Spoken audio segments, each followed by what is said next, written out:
Herkese salam. Hər birinizi xoş gördük. Mən Gövhər Abiyeva. Bugün nəhayət ki o görüşümüz baş tutdu. Xarakter koçu Fərid Seyfullayevlə. Buyurun. Salam, hər birinizi xoş gördük. Çox sağ olun. Düşünürəm ki mənim kimi 2 uşaqlı və ya 2 daha çox, hətta 1 uşaqlı anaları belə narahat edəcək bir çox sualların cavabını tapacaqsınız. Elə isə Fərid bəy üçün bir neçə sual hazırlamışam və o sualların əsasında Fərid bəydən xahiş edəcəm ki, aydınlıq gətirsin. Və mövzumuza keçid etmək istəyirəm. Mövzumuz uşaq tərbiyəsi və xarakter. Elə deyilmi Fərid bəy? Bəli. Buyurun Fərid bəy. Təşəkkürlər, minnətdaram. Qısa bir giriş etmək istəyirəm. Biz müasir dövrümüzdə məxsusən valideynlərin ən çox problem yaşadığı bir məqam var. Övladımızı necə tərbiyə eləyək, daha düzgün necə tərbiyə eləyək və bunun da fonunda bir Z və alfa nəsli var və bir virtual bir aləm var və yeni bir inkişaf var və bunun fonunda övladlarla davranmaq, münasibətlər önə çıxır. Mənim də məşğul olduğum sahə xarakter koçu olaraq uşaqlara, ümumiyyətlə insanlara xarakter üzərindən yanaşmaq və onların tərbiyəsində, ümumiyyətlə dünyalarına yanaşmağı xarakter üzərindən aparmaq çox effektivdir və bu bəzi detalları da gedişatda paylaşmaq istəyirəm sizlərin üçün ki, çox faydalı və önəmli nöqtələrdir. Çox təşəkkür edirəm və inanıram ki, həqiqətən çox faydalı bir podkast olacaq. İnşallah. Mən sizin, yəni həqiqətən bələdəm, belə deyək. Təşəkkürlər, minnətdarım. Gəlin o zaman suallarımıza başlayaq. Buyurun. Belə bir deyim var. Saqqallı uşaq deyə. Bəli. Bunu bəlkə də bir çox analar saqqallı uşaq ilk başda qəribə səslənəcək. Bəli. Böyümüş də kiçilmiş sanki. Bəli. Yəni cismən kiçikdir, uşaqdır, amma düşüncəsinə gəlincə elə deyil. Bəli. Bu mövzuda nə demək istəyirsiniz? Saqqallı uşağın açılışını necə yoza bilərik? Əslində, müasir dövrümüzdə hər bir valideyn bunu müşahidə eləyir və aydın şəkildə müşahidə eləyir. Çünki övladı ilə ünsiyyətdə, münasibətdə övladı çox ağıllı, çox dərrakəl və dərin bir ünsiyyət qura bilir valideynlə. Hətta siz də təsdiqləyirsiniz bunu, bizə məsləhət belə verə bilirlər. 10-12 yaşlı uşaqdır, amma bizə məsləhət verir və bizim səhvlərimizi deyir bizə. Amma eyni zamanda sabahsı gün, səhərli gün bizi ilə dondurma davası eləyə bilirlər, telefon davası eləyə bilirlər və biz də valideyn olaraq bir növ şok keçiririk ki, bu övlad kimdir? Bir gün, bəli, bir gün əvvəl mənə həyat dərsi verən, mən 40, 35, 30 yaşlı valideynin səhvini görən 10 yaşlı uşaq bir gün sonra necə olur ki, birdən-birə tamam fərqli bir insana çevrilir. Telefon davası. Bəli. Və burada da valideynlər bir növ paradoks yaşayırlar ki, mən övladımla necə rabitə qurmalıyam və mən övladımla necə davranım? Uşaqdır bu, yoxsa böyükdür? Burada da artıq bütün problemlər burada yaranır və mən valideynlərimizə səslənmək istəyirəm ki, bir şeyin fərqinə varmalıyıq. Bu uşaqlar siz tanıdığınız uşaqlar deyil. Sizin 30, 25, 45, 35 illik həyatınızda, təcrübənizdə yaşadığınız, gördüyünüz övladlarla bu uşaqlar tamam fərqlidir. Fərqi nədədir? Əsas fərqi bu uşaqlar informasiyanı, kifayət qədər informasiya alıblar. 10 yaşlı uşağın beyni və yaxud da məlumatlığı 20 yaşdadır. Və ona görə də onlar bizi görə bilir və məsləhət verə bilir. Amma gəlin baxaq, məlumatdan başqa uşağın nəyisə varmı? Yoxdur. Nəyi yoxdur? Təcrübəsi yoxdur. Uğuru yoxdur. Digər bir nöqtə, daim bunu vurğulayıram. Nə qədər ev işləri görür uşaqlar, nə qədər öz işlərini görür, nə qədər məsuliyyət yüklüyürük uşaqlara. Bir mənalı şeylər yüklənmirik. Niyə görə bəzi valideynlər övlad sevgisi ki, yox, qoy əziyyət çəkməsin, qoy narahat olmasın və biraz lətifəyə də bənzəyir, amma belə bir hadisə ilə qarşılaşmışdıq. 15 yaşlı bir yeniyetmədir, təsəvvür edin və yağla, balla, əzizləməklə böyüdülüb və 15 yaşında gəlib test eləməyə başlayıb, artıq 9-cu sinifdə. Riyaziyyat testləri qarşısında çökür və işləyə bilmir. Bunu lətifə olaraq qeyd edirəm ki, yəni bu uşağın həyatda ilk sınağı 15 yaşında qarşılarına çıxan testdir. Çalışmalar. Bəli, yəni testdən əvvəl o həyatında heç bir çətinlik görməyib. Ona görə də həmin bu paradoks yaşayır valideynlər. Yəni uşaq məlumat olaraq 20-25 yaşdadır. Yəni 10 yaşlı uşağın beyni 20 yaşdadır. Yəni məlumatlığı. Çünki sosial media var, YouTube var, ümumiyyətlə TV var. İstənilən bir informasiya əlçatandır. Məsələn biz yaxın nəsillərdənik və mənim 40 yaşım var və bizim xatırlayanda bizim informasiya əldə etməyimiz nə qədər çətin idi, bəli. Amma bu uşaq istənilən informasiyanı alır, amma hissi yoxdur. Aldığımız informasiya belə kitabxanalar idi. Bəli. Və bir də burada çox önəmli məqam var. Biz alıb tətbiq edirdik informasiyanı. Yaşayırdıq. Oyunlar şəklində, əyləncə, macəra, yıxılmaq, durmaq. Amma bir otaqda və bir telefonla və bir YouTube və yaxud da sosial şəbəkə ilə böyüyən uşağın sözsüz hissi olmayacaq. Ona görə də valideynlər bu paradoksu yaşayırlar. Valideynlərə də tövsiyə, bu məqamda tövsiyə ondan ibarətdir ki, anlasınlar. Yəni bu şəkildə qəzəb və yaxud da tənqid heç nəyi həll etməyəcək. Çünki artıq bunlar bu nəsillərdir. Anlayaraq onlara məsuliyyətlər yükləsinlər və onlara hissləri anlamağa və yaşamağa kömək olsunlar. Çox təşəkkür edirəm. Çox ətraflı da cavab verdiniz. Buyurun. Bu arada onu qeyd edim ki, özüm 2 uşaq anası, amma 8 yaş fərqlə. Bəli. Hansı ki, mən bu dəqiqəki narahatçılığım odur ki, o nə edərsə, balaca şuur altına onu depoluyur. Bəli. Ələxüsusda televizora baxmaq istəyərkən ona xahiş edirəm, qaqaş oyaqdısa, artıq bu otaqdasınızsa, televizor bağlı olsun. Bəli. İstər-istəməz 3 yaşına qədər bildiyim qədərilə uşaqları televizordan uzaq tutmaq lazımdır. Çox çalışıram bunu qorumağa. Amma nə qədər alınır, o biraz sual altındadır. Çox təşəkkür edirəm bu sualı ətraflı cavablandırdınız. Növbəti bir sualı vermək istəyirəm. Hansı ki siz özünüz toxundunuz. Televizor dediniz, telefon dediniz. Yəni süni həm işıqlandırmadır, həm süni necə deyim, məlumat əldə etdiyimiz bir yerlərdir. Bəs belə çıxır ki, biz həm də süni yetkinlər böyüdürük. Belə deyilmi? Eynən, yəni bayaqki mövzunun davamı olaraq bu uşaqlar yəni süni yetkin niyə görə də deyirik? Çünki onların hiss etdikləri, məsələn, ən sadə bir nümunə deyək, süni yetkinlərə, onların uğur anlayışı. Gəlin uşaqlarda uğur anlayışını təhlil eləyək, müqayisə eləyək. Onlar üçün uğur anlayışı hər hansı bir PUBG-də və yaxud da digər bir oyunda mərhələ adlamaqdır. Və yaxud da Azərbaycan siyahısında 100-cü, 200-cü yerində olmaqdır hər hansı bir oyunda. Yəni, budur onlar üçün uğur. Və yaxud da qohum əqrəbələri arasında, dostları arasında onların, tutaq ki, bu oyunda nə qədər bal yığmısan, nə qədər mərhələ atlamısan, bunu ilə öyünürlər. Bu sünilik yaradır. Və yaxud da onların, məsələn, bu hətta böyüklərə də aid eləmək olar, həyat eşqi, motivasiya. Nədən motivasiya alırlar? Biz böyük olaraq nədən motivasiya alırıq?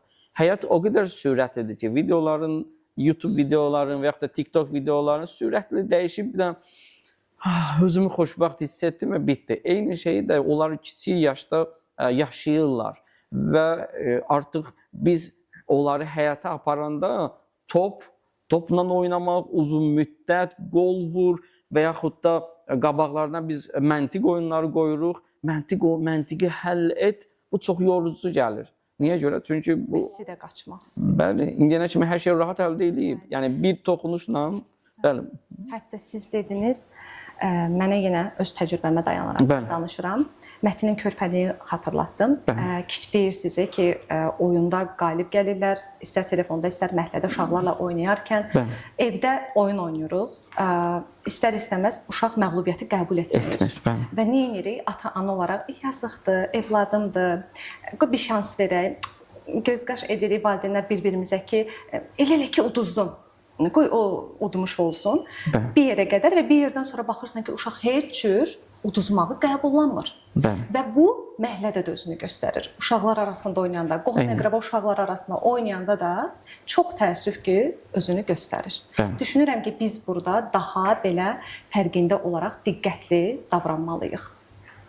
Çox, əlbəttə, bu, yəni o uşaqlar kiçik bir dünya yaşayırlar. Yəni, onlar bizim yaşadığımız o böyük dünyanı yaşamırlar, kiçik dünya yaşayırlar. Amma eyni zamanda o kiçik dünyada biz onlara kiçik həqiqətlər də olsa yaşatmalıyıq. Yəni kiçik məsuliyyətlər də olsa qoymalıyıq. Məsələn, mən bunu tez-tez vurğulayıram, analar razılaşmayacaq. Övladların yemək bişirməyi. Yəni ana deyir, yox, girəcək və batıracaq və yağ eləyəcək, bütün mənim qablarımı yandıracaq. Amma bu uşaq nə vaxt təcrübə eləyəcək? Düz deyirsiz. Və nə vaxt toxunuş eləyəcək? Həmin o hisslərinin formalaşdığı yerlərdən biri də mətbəxdir. Bəli. Və hisslərinin formalaşdığı yerlərdən biri də həyat. Yəni həyata düşmə, pis uşaqlar var. Mətbəxə girmə, oranı dağıdırsan. Bunu etmə, bu başıma, səs-küy eləmə başıma düşür.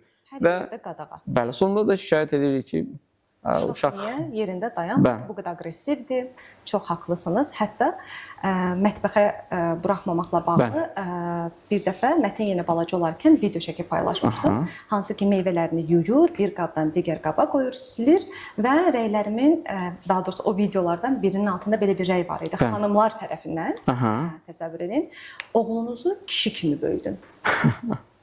Təsəvvür edirsinizmi? Bəli. Buna çox üzülmüşdüm həqiqətən, belə qəribə səslənsə də. Bu stereotiplərdir insanlar arasında, düşüncələrində ki, onlar bu şəkildə görürlər və yaxud da özlərinin yaşadıqlarını. Amma övlad tərbiyəsi, mən bunu adlandırıram necə? Özünü tərbiyədir. Yəni, özümüzü ikinci dəfə tərbiyə edirik, yenidən tərbiyə eləmək. Bəli, sanki bu vaxta qədər olan yanlışlarımızı da onların sayəsində görmüş oluruq. Çox təşəkkür edirəm. Növbəti suala keçid etmək istəyirəm. Bu da mənə elə gəlir ki, əslin bəlkə də bəlasıdır. Azadlıq mövzusu. Biraz özlərindəki o məni fərqində olduqdan sonra sanki həyat onların öz əlindədir, istədikləri kimi idarə edə bilərlər. Azadlıq. Biz onlarla bizim azadlıq anlayışımızın arasındakı o fərqi necə görək, necə fərqində olaq? Bizdə bu qədər azadlıq olmayıb. Anamızın bir qaşını qaldırmağıyla fərqində idi ki, burada biz azad ola bilmərik. Nəsə yanlış bir hərəkətimiz var. Eynən. Siz nə deyərsiniz? Burada yenə də azadlıq məfhumundan başlamaq lazımdır və özümüzdən başlamaq lazımdır. Biz övlad tərbiyə eləyiriksə, burada tərbiyə eləyən biz olduğumuz üçün bizim həmin anki durumumuz, psixoloji durumumuz, bizim ağrılar, travmalar, dünya görüşümüz, təcrübəmiz, xarakterimiz hamısı birbaşa bu tərbiyə prosesində təsir göstərir, iştirak edir. Və azadlıq da elə bir məfhumdur ki, siz çox gözəl qeyd elədiniz, özümüzün axırı bir bazamız var. Bir təcrübəmiz var. Mənim 30-40 illik azadlıq anlayışım var. Mən özüm uşaq vaxtı azad olmaq istəmişəm, qoymayıblar. Bu burada bastırılıb. Artıq digər biraz yuxarı mərhələlərdə özüm seçim etmişəm, yanlış etmişəm və valideynlərin baskısı olub. Orada bir zədələnmişəm və bu anda da cəmiyyətdə biz görürük ki, əxlaqi dəyərləri qaydasında olmayan uşaqlar geniş yayılıb, hər gün yeni bir cinayət xəbərini eşidirik. Ona görə biz deyirik ki, bu azad buraxmaq olmaz uşağı. Və bununla da fərqində olmadan biz onu əymiş və əzmiş oluruq. Ona görə birinci nöqtə burada xarakter məsələsidir. Yəni biz uşaq tərbiyə ediriksə, iki tərəfi var. Mən özümü də tanımalıyam və uşağımı da tanımalıyam. Özümün də zəif tərəfim, güclü tərəfim, mənə stres verən, motivasiya verən, mənim qorxularımı, mental qorxularımı bilməliyəm ki, və görün mən övladımla harada toqquşuram, hansı nöqtədə uyğunam, hansı nöqtədə uyğun deyiləm. Bu birinci məqamdır. Və bunları biləndən sonra artıq azadlıq anlayışı aydınlanmağa başlayır. Necə? Məsələn, real bir nümunə deyim. Bir valideyndir, müraciət edib, övladı ilə bağlı. Məsələ nədədir? Deyir, mənim rəfiqəmin qızı çox tərbiyəli uşaqdır. Deyirəm, necə? O, valideyn nə dedi, onu eləyir, yerin yığışdırır, qablarını yuyur, ayaqqabılarını cütlüyür, dərslərini oxuyur. Yəni, bildiyimiz ən ideal övlad obrazıdır. Bu çox gözəldir, amma mənim övladım elə deyil. Və mən də düşündüm ki, mən onu azad buraxacam, amma yerin yığmır, çox pintidir, çox tənbəldir, dağınıqdır, dərslərini az oxuyur. Bu şəkildə ondan sonra qərarı aldım ki, yox, mən onu artıq öz bildiyim kimi eləyəcəm. Neyəcəm? Başlayıram əzməyə, başlayıram sıxmağa. Və mən burada tövsiyəm ondan ibarətdir ki, ona bu cür tövsiyə elədim.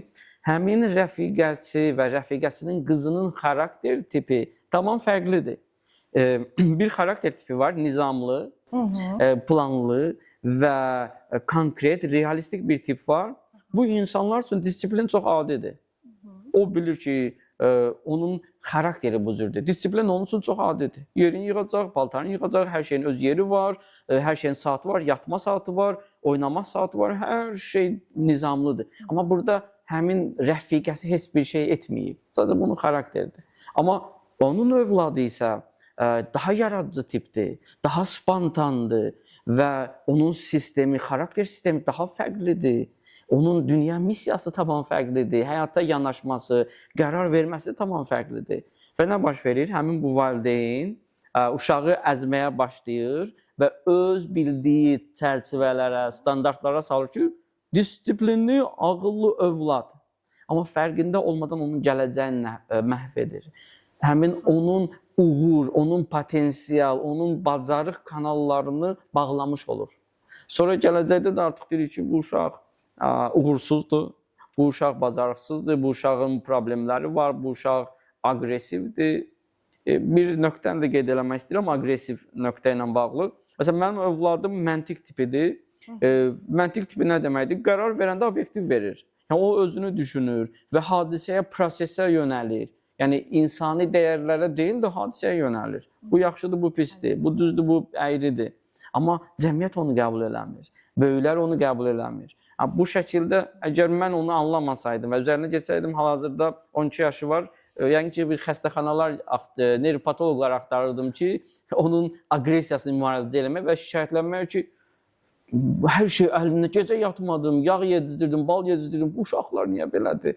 Amma biz oyaq nəsilləri, oyaq insanlarıq və hər bir şeyin həlli var. Sadəcə övladı anlamaq və övladı xarakter üzərindən tərbiyə və idarə etmək. Belə. Gözəl vurğuladınız. Belə başa düşürəm ki, yenə də iş valideynlərin üzərinə düşür. Bəli, bəli. Valideynlər fərqində olmalıdır. Bəli. Amma sizin danışarkən bir ana olaraq, bir valideyn olaraq bəli. Öz evladımı da gözümün belə deyək də keçirdim. Düşünürəm ki, hər bir ana istəyər ki, evladı, yəni o qaydalara uyan biri də olsa, uymayan biri də olsa xarakter olaraq disiplinli olsun, səliqəli olsun. Təbii ki, mən burada kəskin qadağalardan demirəm ki, mütləq yerindən durdun, bunu edəcəksən, onu. Ən azından o özünün öz öhdəsinə düşən öhdəliklərini bilməlidir. Məsələn, yatağı yığmaq olsun, çirkli paltarını çıxartdısa, çirklilər səbətinə atmağı bilməlidir. Yeri gələndə özünə çayını, suyunu süzməyi bacarmalıdır. Bir şeyi anaya buyurmamışdan qabaq özü, məsələn, axı düşünürəm ki, bu onun xarakterində olsa da, olmasa da onlara öyrədilməlidir. Körpəlikdən bu onlara, mən bir valideyn olaraq deyirəm bunu. Çünki bugün mənim yanımdadılar. Mən müəyyən şeyləri onların əlindən alıb kömək göstərə bilərəm. Amma sabah harda olacaqlarını bilə bilmərik. Yəni, xarakterinə köklənsək, başlı başına gərək buraxaq. Bunun xarakterində bu yoxdur deyib yola verək. Bu fərqli məqamlar qeyd edirsiniz siz əslində. Bir uşağa təmizliyini öyrətmək, yerini yığmağı öyrətmək, qablarını yumağı öyrətmək, yemək pişirməyi öyrətmək, bu kimi şeyləri öyrətmək, bu xarakter və qeyri-xarakterik xüsusiyyətlər deyil. Bu həyati xüsusiyyətlərdir. Yəni, bir uşağın, bir insanın həyatda uğurlu olması üçün, yaşaya bilməsi üçün bu önəmlidir. Əslində, bu məsuliyyətlərdir, mütləqdir. Amma bunun tərzi önəmlidir. Necə yanaşmaq? Bəli, bəli. Məsələn, ana... Dur, ay bala, bu işi gör. Bəli, anaların əksəriyyəti çox titiz olur və səliqə, səhmana çox həssas olur. Və hər şey yerində olmalıdır. Kim dedi hər şey yerində olmalıdır? Və yer deyəndə, və siz də bayaq sizinlə danışanda bunu gözəl qeyd elədiniz, övlad deyir ki, bu mənim yerimdir. Yəni, bu mənim məkanımdır. Xahiş edirəm, mənim məkanıma mane olma. Bu sənə mane olsa, qapını bağlı saxla. Bəli, bu halda yaxşı deyil, bəli. Amma demək tərzimiz önəmlidir. Yəni, hansı şəkildə biz müraciət edirik və biz ona şəxsiyyət veririkmi? Vermirik. Çünki burada şəxsiyyət verməklə bağlı bir məqam mütləq qeyd eləmək istəyirəm. O ilk əvvəl qeyd etdiyimiz o saqqallı uşaqlarda onlar özlərini şəxsiyyət bilirlər. Və onlar özlərini beyni 20 yaş həddində düşünə bilir deyənə 10 yaşlı uşağın, 12 yaşlı uşağın beyni 20 yaşlı gəncin, yeniyetmənin məlumatına sahibdir deyənə o özünü yetkin bilir. Məhz ona görədimi ki, bəzən o yaşda uşaqlar məhəllədə bir qonaqlığa gedəndə daha çox özündən böyüklərlə ünsiyyət qurur, yaxınlaşır, oynayır. Sanki öz yaşıdları və özündən aşağı olanları özünə uyğun görmür. Belə baxırsan, məsələn, öz qardaşlarımı müqayisə edirəm. Qardaşlarımdan biri həm yaşıdları ilə oynayanda, digəri daha çox özündən böyüklərlə ünsiyyət qurardı, danışardı, söhbət edərdi. Bu da ona köklənir. Bəli, və burada məxsusən bir nöqtəni qeyd etmək istəyirəm. Bir xarakter tipi var. Bu tipdə olan uşaqların beyni minimum özlərindən 10-15 il qabaq olur. Məlumatlılığı, həyatı anlaması 10-15 il qabaqda olur. Ona görə də onların 10, 12, 15 yaşları olanda öz həmyaşıdları onlara çox bəsit gəlir. Və onların oyunları, onların bir-birindən zarafatları, onların əyləncələri sanki maraqsız gəlir. Yəni bu səviyyədədir. Yəni buradadılar. Ona görə də yaşlarından böyük insanlara meyl eləyə bilirlər. Amma burada yenə də təhlükəni nəzərə almaq lazımdır. Bəli, çünki onlara aid olmayan informasiya, kifayət qədər böyük informasiya, yanaşmalar, həyat tərzi onlara da neqativ təsir eləyə bilər. Eynən, mən də elə onu deyəcəkdim sizə ki, bəs bu qədər informasiya deyirsiniz, onlarda çoxdur, məlumat çoxdur. Yaxşı, bu məlumat çoxluğu sosial medialardan mı əldə ediləndi, Allah vergisidirmi, bunların xarakterindədirmi ki, hər şeydən, məsələn, yenə öz oğlum üzərindən deyəcəm, hər hansı bir nəyisə bilməyəndə, adı kitab mütaliə edir, hər hansı bir sözü bilməyəndə o çox xoşuma gəlir və hər dəfə onu dəfələrlə demişəm, heç vaxt üzərindən keçmə, mütləq o söz sənin təkrar qarşına çıxacaq. Harda ilişdin, bilmədim mənasını, bizə sual ver. Ataya ya da anaya sual ver ki, ana, bu nə deməkdir? Bizim o an əlimizdə işimiz olarsa, sənin sualını cavablandıra bilməriksə, yanında olmarıqsa, imkan daxilində bizdən icazə alaraqdan, mən belə bilməsəm, birgə araşdıracaq. Bu hansı mənaya gəlir? Yoxsa o şəkildə mi əldə edilən bilgilərdir? Burada həm genetik amillər qeyd edə bilərəm. Yəni, çünki müddət zaman dəyişir və yeni bir dövr və eyni zamanda məlumatlılıq istər-istəməz bu genetikdə müəyyən qədər təsir göstərir. Amma gəlin baxaq, 6 yaşlı uşağın informasiya əldə etmək üçün hər şey var. Yəni, YouTube-dan ala bilir, yəni Google-dan ala bilir və indi ən böyük bəla, həm xeyir və həm bəla olaraq toxuna biləcəyimiz ChatGPT. Yəni, uşağın əlindədir və o istədiyi informasiyanı ala bilir, istədiyi bir sözü bütün detallarına gedə bilir və ən qorxulusu isə onların ev tapşırıqlarına qədər, yəni hər bir şeyi onlara ChatGPT-yə həll elətdirib artıq özlərinə bir məkan qalmır, yəni hərəkət qalmır. Bu da artıq əvvəlkindən daha çox passivləşmələrinə və özlərini itirmələrinə səbəb ola bilir, yəni. Çox təşəkkür edirəm, ona da toxundunuz. Çünki mənim növbəti sualım məhz o olacaqdı. Və mən bəlkə də bu müasir dövrdə qəribə səslənəcək. Heç vaxt ChatGPT-dən istifadə etməmişəm. Amma 7 yaşından etibarən bu çıxandan belə deyil, mən istifadə edib və həmişə də maraqla da gəlir, danışır. Düzdür, tapşırıqlar mənasına yox, atası ilə birgə, onun nəzarəti altında. Amma bir valideynlərdən belə fikirlər də gəlir ki, siz niyə bu qədər ona belə baxırsınız? Mən bəzən ona əsrin bəlası da deyirəm. Niyə buna elə baxırsınız? Uşaqlar oradan yaxşı mənada da bilgi əldə edə bilər. Məsələn, dil öyrənə bilər. Bəli, əlbəttə. Bəli, bu yenə də bütün müasir texnologiyalara aiddir ki, yəni necə və hansı məqsədlərlə istifadə etmək çox önəmlidir. Yəni onu yönəltmək burada önəmlidir. Çox təşəkkür edirəm. Çox gözəl mövzulara toxunuruq həqiqətən də. Növbəti bir suala toxunmaq istəyirəm və düşünsək ki, artıq təhsilin açılmağına çox az bir zaman qalıb. Tətillər bitmək üzrədir. Uşaqların bitmədiyi, bu istəmədiyi, bitmək istəmədiyi təhsil və karyera. Necə yönləndirək? Karyera seçimində onlara necə dəstək olaq? İstər-istəməz bizimlə onların dövrü tamam fərqlidir.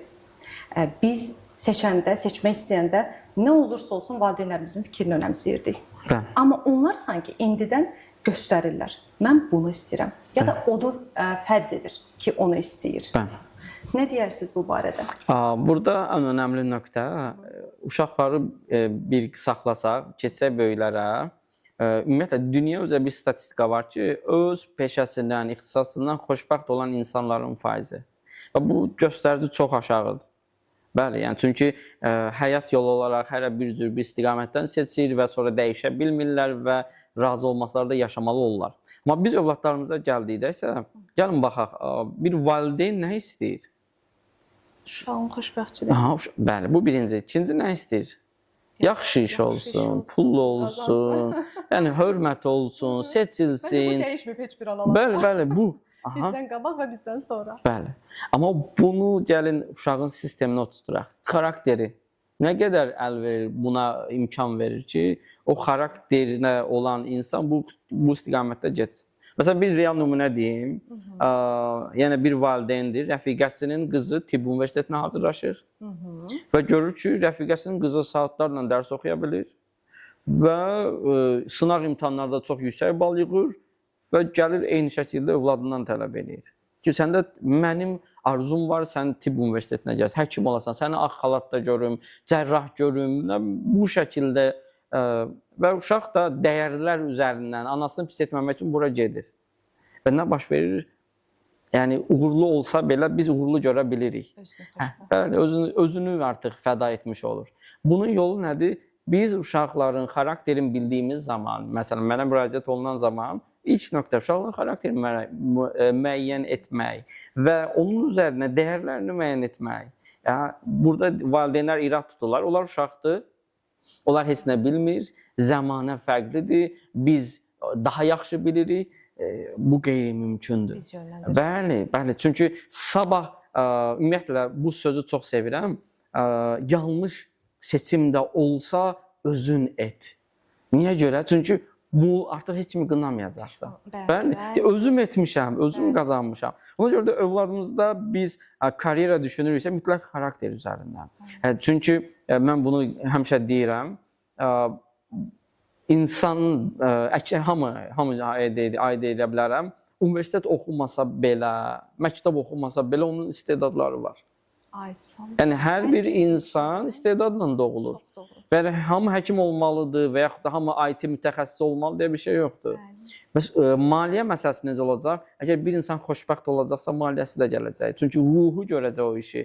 Rəssam ruhu olacaq, aktyor ruhu olacaq və gəlirlər də mütləq şəkildə olacaq. Və ona görə də bu valideynlərə bir nömrəli tövsiyə xarakter üzərindən yönəltmə. Yəni, xarakter də bizə nə verir? Bizə verir, onun istedadlarını verir. Nəyi yaxşı bacarır, nəyi pis bacarır, dəyərləri nədir, həyatdan istədiyi nədir, nə olanda xoşbəxt olur. Yəni, və burada bir nüansı da mütləq qeyd etmək istəyirəm. Valideynlər övladlarda bir potensialı görürlər. Amma potensialın iki tərəfi var. Mənəvi və fiziki tərəf. Yəni, siz məsələn görürsünüz ki, uşağınız çox yaxşı problem həll edə bilir. Qabağına nə qoyursa, nə ən çətin anlarda belə, ən çətin tapşırıqları belə həll edə bilir. Və deyir ki, bu əla, biz bunu bu istiqamətdə yönəldəcəyik. Nə olacaq? İdarəçi olacaq, problem həll edəcək, mühəndis falan. Bu tərəfdən o yerlərdə ki, problem həll etmək lazımdır. Amma gedir və 35-40 yaşına çatır, xoşbəxt olmur. Səbəb nədir? Çünki onun bu alət ki var idi, problem həll etmək aləti, istedadı, o mənəvi istiqamətdə idi. O gəlmişdi insanların mənəvi problemlərini həll etsin.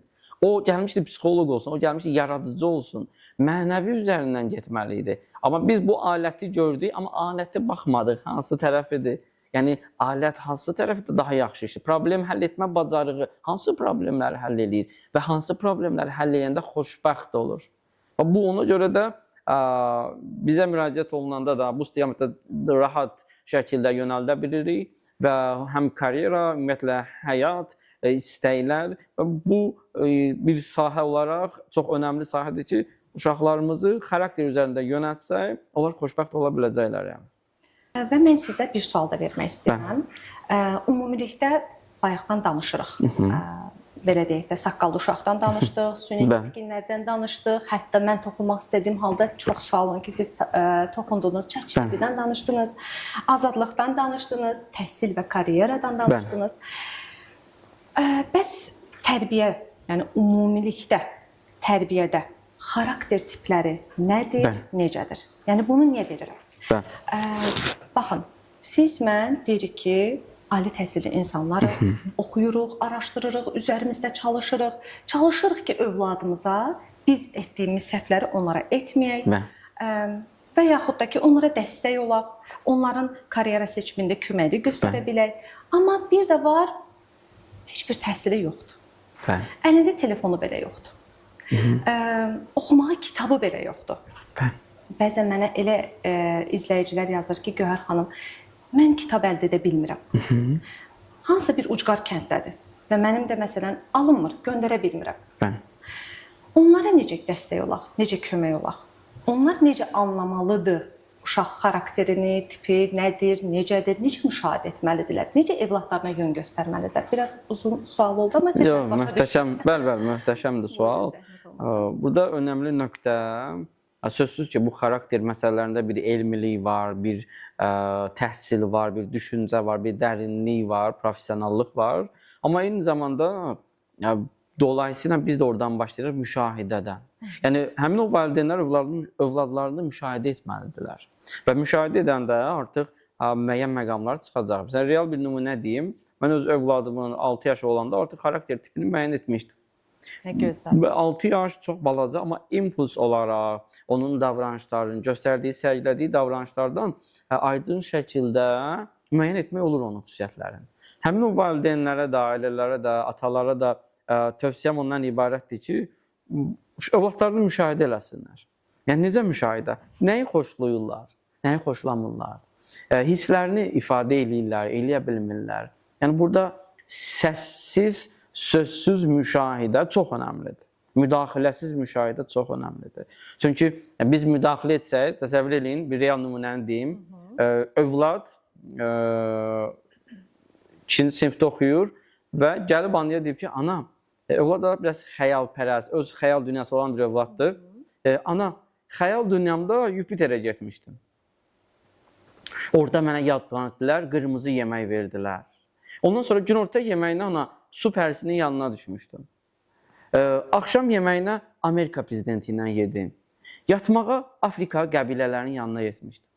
Və bunları deyən bir övlad və qarşı tərəfdə isə realist, konkret, praktiki bir valideyn, ana. Bunu artıq həzm eləyə bilmir.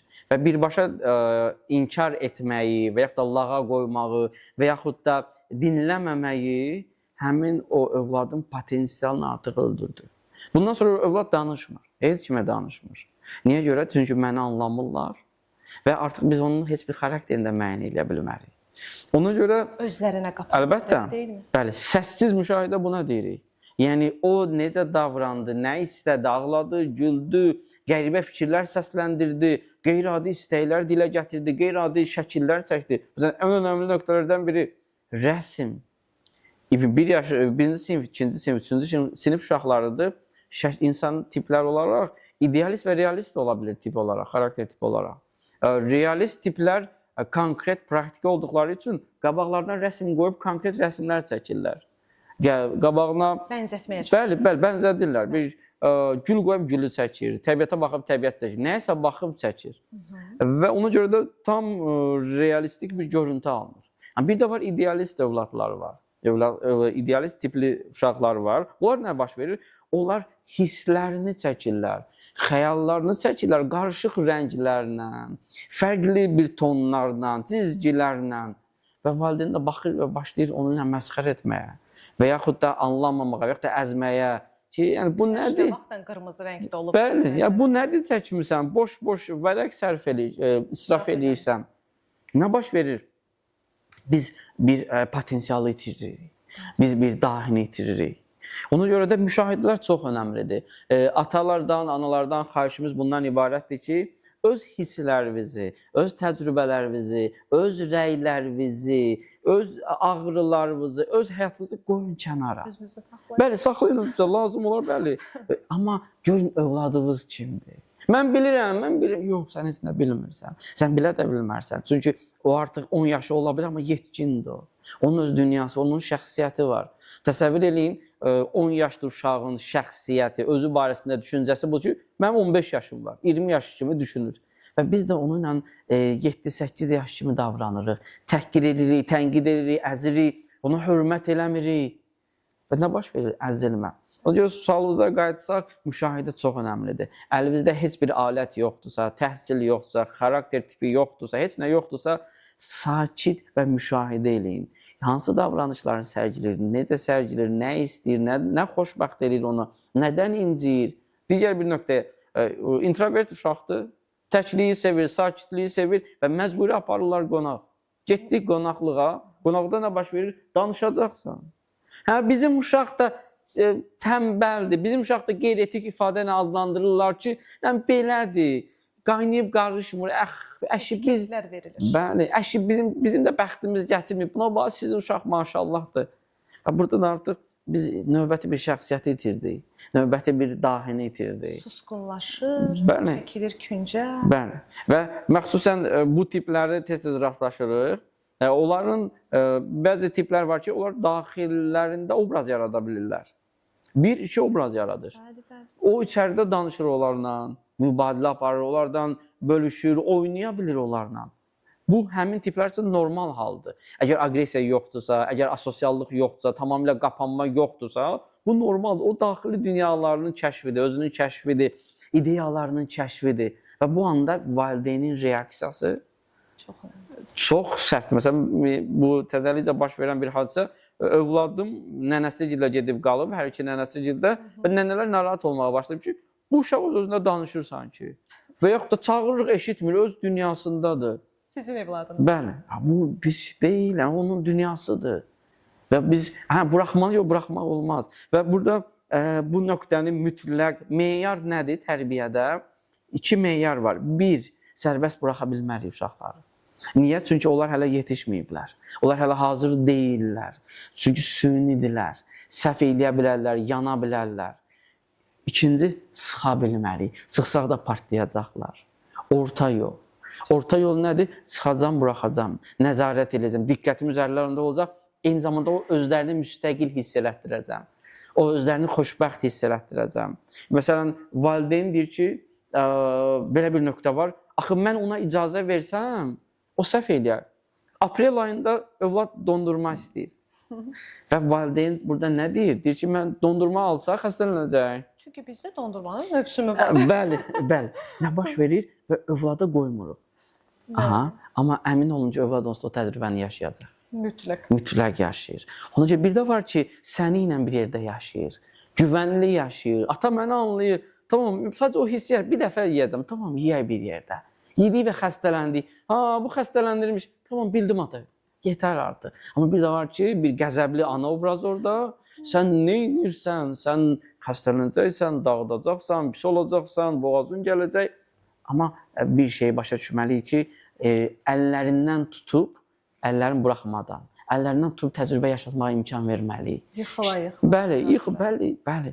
Bu cür öyrənəcəklər, Çox haqlısın. bu cür yetişəcəklər, bu cür tərbiyə olunacaqlar, bu cür həyatdan zövq alacaqlar. Ona görə də övlad tərbiyəsi birinci nöqtə özünü tərbiyədir. Valideyn özünü tərbiyə etmədən övlad tərbiyə etməz, eləyə bilməz. Bu bir nüans da yadıma düşdü. Valideyn deyir ki, valideyn övladı necə tərbiyə edir? Öz zövqü üzərindən. Yəni, mən bunu xoşlayıram. Deyirəm, tamam, övladdan soruşmuşsan mı bunu xoşlayır, xoşlamır? Axı, bu yaxşıdır. Sizin üçün yaxşıdır. Yəni, övlad nə?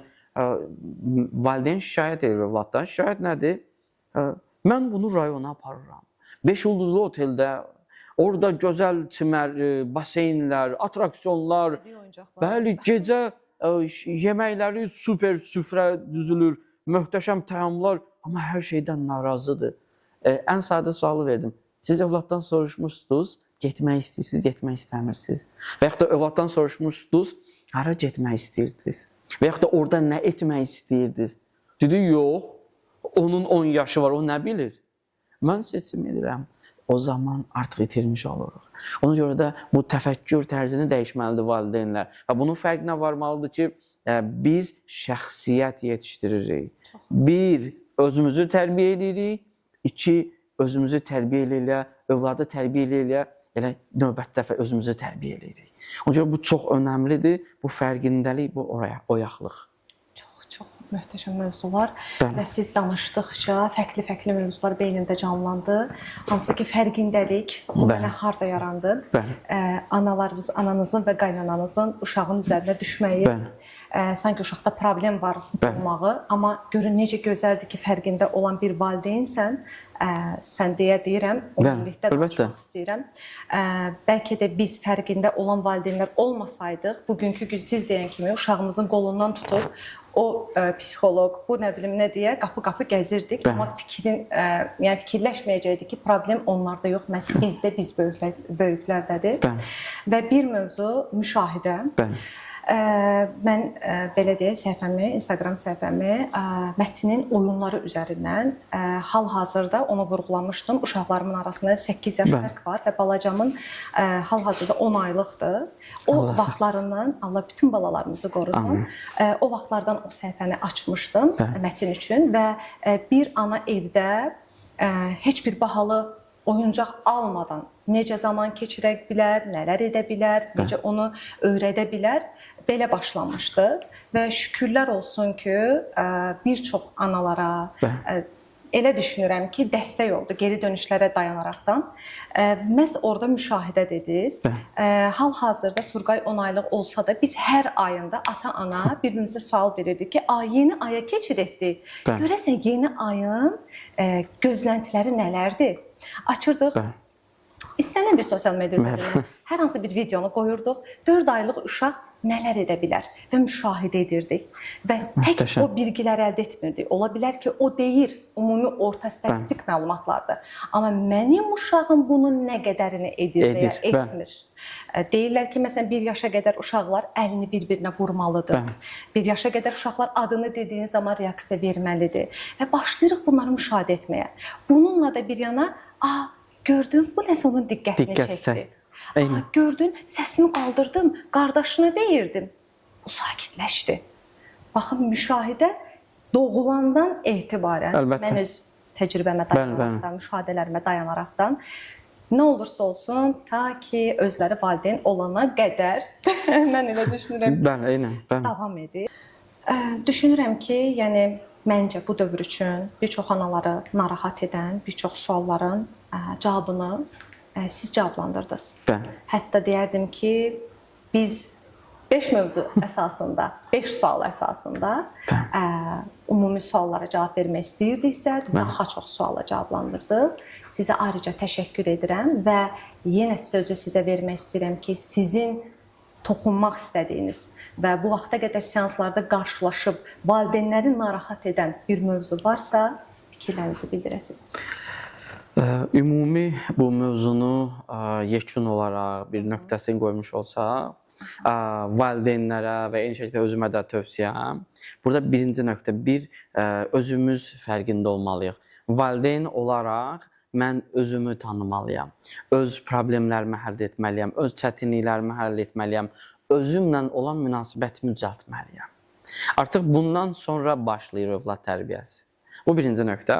İkinci nöqtə, övlad tərbiyəsi və özümə yanaşmada xarakter məsələsi çox önəmli məsələdir. Yəni, gəlin buradan müraciət edim hər kəsə. Hər kəs özünə 5 sual versin. Uşaqla bağlı da, özü ilə bağlı da. Mənim xarakterimin zəif tərəfi nədir? Güclü tərəfi nədir? Mənə nə stres verir? Nədən motivasiya alıram? Və bir də qorxularım nələrdir? Bu 5 suala bir kağız, qələm götürüb yazsaq, cavablarımızın 80% bizə aid deyil. Və bizə əks etdirməyəcək. Və həqiqi xarakterimizi əks etdirməyəcək. Və bunu, hətta onlayn bir testlər də var bu xarakter tipləri ilə bağlı, 16 şəxsiyyət tipi ilə bağlı. Onu keçsələr belə yanlış nəticələr alacaqlar. Niyə? Çünki həmin andakı, indiki bizlər həqiqi bizlər deyilik. Və bu halda da artıq özümüz dalğalı olduğumuz halda, özümüz narahat olduğumuz halda biz övlad yetişdirə bilmərik. Özümüz aqressiyamızı həll etmədiyimiz halda övlad yetişdirə bilmərik. Özümüzdən narazı olduğumuz halda övlad yetişdirə bilmərik. Yəni, övlad bizim mülkümüz deyil. Sadəcə bizə həvalə olunub və bizə tapşırılan bir işdir. Bəli, əmanət və işdir. Bu prosesdir, işdir, yəni bu iş tədbir işdir. Yəni sənin mülkün deyil, sənin telefonun deyil. Yəni Əşyamız. bəli, əşyamız deyil, yəni. İstədiyimiz zaman istədiyimiz yerə qoya bilmərik. Bəli, ona görə də övlada şəxsiyyət vermək önəmlidir və bunu da mütləq yadımızda saxlayırıq. Nə buraxmaq olmaz uşaqları, buraxsaq itirərik, çünki hazır deyillər. Nə sıxmaq olmaz, çünki özləri haqqında yüksək fikirdədirlər və şəxsiyyətdilər və partlaya bilər. Həll yolu da əllərindən tutub, anlayaraq, bugün sıxıb, sabah buraxıb, bugün küsüb, sabah barışıb da bu prosesi apara-apara ancaq yetişdirə bilərik. Yetişdirib və o da əmin olun ki, müəyyən bir yaşa qədərdir. Müəyyən bir yaşdan sonra artıq özlərinin oyaqlığı, fərqindəliyi məsələni həll edəcək. Yəni, ona görə səbir, tanımaq, xarakter tərəfi, müşahidə və idarə etmə. Çox təşəkkür edirəm. Düşünürəm ki, çox maraqlı bir podkast oldu. Yenə qonağımız xarakter koçu Fərid Seyfullayevə təşəkkür edirəm və bura qədər izləmisinizsə, hər birinizə yenə təşəkkür edirəm. Növbəti görüşlərdə görüşənədək. Təşəkkürlər. Mən minnətdaram. Çox sağ olun.